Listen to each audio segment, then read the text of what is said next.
नमस्कार, कसे आहात सर्वे? आज आपण बनवणार आहोत गाजराचा हलवा। हा गाजराचा हलवा झटपट बनणारा आणि सर्वांना आवडणारा आहे।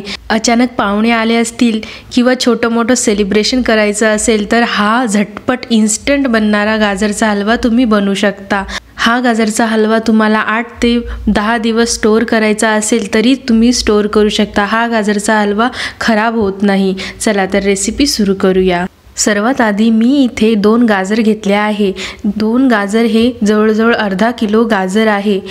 गाजर निवडताना मोठे आणि लाल चटकदार निवडा, यामुळे हलवा चविष्ट व स्वादिष्ट बनतो। शक्य होत असेल तितके देसी गाजरच निवडा। देसी गाजर लाल गडद रंगाचे व जाड असतात, त्यामध्ये गोडसरपणा असतो, तेच हलव्यासाठी उत्तम असतात, यामुळे हलवा एकदम चविष्ट बनतो। एका पिलरच्या साहाय्याने पातळ अशी लेयर काढून घ्या। यावरची गाजरवरती घाण वगैरे असेल किंवा मातीचे कण वगैरे असेल ते सुद्धा सर्व निघून जाईल आणि गाजर स्वच्छ होतील। मी दाखवल्याप्रमाणे तुम्ही सुद्धा एक पातळ अशी लेयर काढून स्वच्छ करून घ्या। काही वेळा गाजरचा हलवा चणचण व कचकच लागते। मातीचे कण त्यावरती राहिल्यामुळे हे आपल्याला कचकच लागू शकतात, त्यामुळेच सर्व गाजर असे व्यवस्थित पील करून 4 ते 5 पाण्याने स्वच्छ धुवून घ्या, यामुळे गाजराचा हलवा कचकच लागणार नाही। मी इथे गाजर स्वच्छ 3 ते 4 पाण्याने धुवून घेतले आहे। यानंतर त्याचा पाठचा भाग काढून घ्या। मी इथे पाठचा भाग काढून घेत आहे। आता गाजरचे 2 ते 3 भाग करा, यामुळे खिसायला तुम्हाला सोपं जाईल। मी इथे एक बारीक खिसणी घेतली आहे।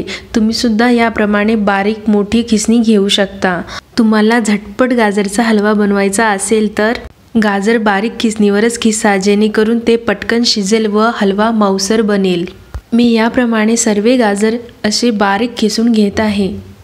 गाजर खिसताना सर्वात आखरीचा भाग उरतो, तो पांढरा किंवा पिवळसर असतो। हा खिसायचा नाही, हा फिक्का असतो, त्यामुळे खिसायचा नाही। मी याप्रमाणे सर्व खिस तयार केला आहे। नंतर गॅसवरती एका कढईमध्ये 1 चमचा साजूक तूप घ्या। यानंतर आवडीप्रमाणे तुम्ही इथे ड्रायफ्रूट टाकू शकता। मी इथे काही काजूचे काप व बदामचे काप आणि पिस्ता घेतला आहे, तुम्ही इच्छेनुसार टाकू शकता। नंतर हे सर्व काप मी या तुपामध्ये शॅलो फ्राय करून घेणार आहे। हलके गोल्डन कलर येईपर्यंत मी परतून घेणार आहे।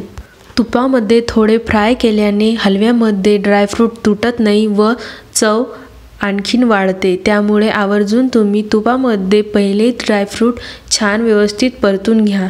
मी हे ड्रायफ्रूट सर्व काढून घेणार आहे।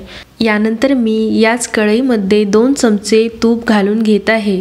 तुम्ही आवर्जून तूप घाला, तुपामुळे हलव्यामध्ये छान फ्लेवर येतो व गाजराचा हलवा जास्त दिवस टिकतो। नंतर यामध्ये सर्व खिसलेले गाजर टाकून घेत आहे। आता हा हलवा 5 ते 7 मिनिट मध्यम गॅसवर छान व्यवस्थित शिजू द्या, यामुळे हलवा छान मऊ बनेल व कलरही चेंज होईल। हलव्याचा रंग थोडा थोडा बदलायला सुरुवात झाली आहे।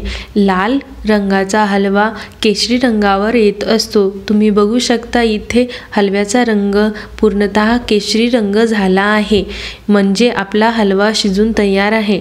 नंतर यामध्ये तुम्ही इथे साखर टाकू शकता। आवडीप्रमाणे तुम्ही चवीप्रमाणे साखर घ्या।